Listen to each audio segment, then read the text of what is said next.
Audio Jungle.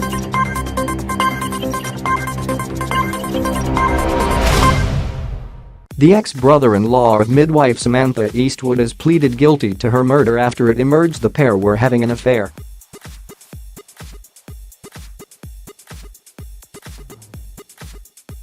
Michael Sterling, the brother-in-law of Miss Eastwood's ex-fiancé John Peake, sobbed today as he appeared via video link in Northampton Crown Court.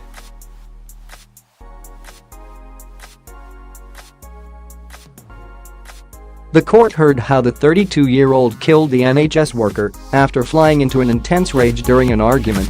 He had wrapped his hands around her throat, mouth and nose as she lay on the floor, before later dumping her in a ditch near the village of Caverswall, Staffordshire.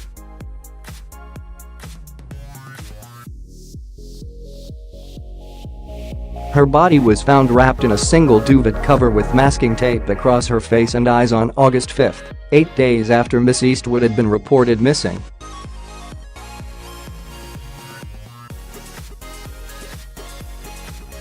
Charles Miskin QC, defending, told the court that Sterling, of Cromer Road, Stoke-on-Trent, and Miss Eastwood had been involved in a long-standing, but not particularly intense affair.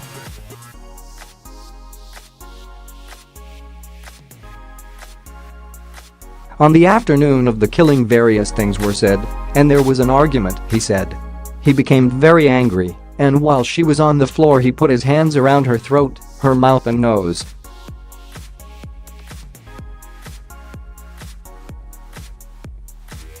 As a result, she died. During his intense rage, he originally intended to cause her really serious bodily harm, but after matters escalated he formed and carried out the intention to kill her.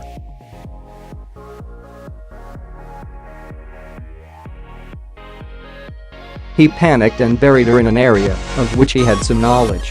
Miss Eastwood, 28, was last seen leaving work at the Royal Stoke University Hospital on the morning of July 27.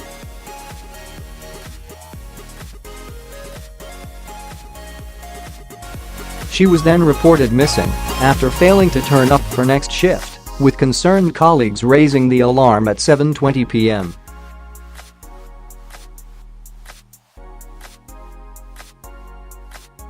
Mr. Miskin continued, he is absolutely horrified about what happened and he is deeply sorry. Not only for himself, but for all those others who are victims of this crime.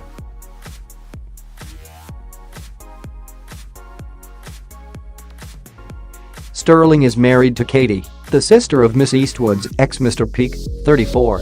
Mr. Peake had been due to marry Miss Eastwood in June earlier this year, but the wedding was called off in January.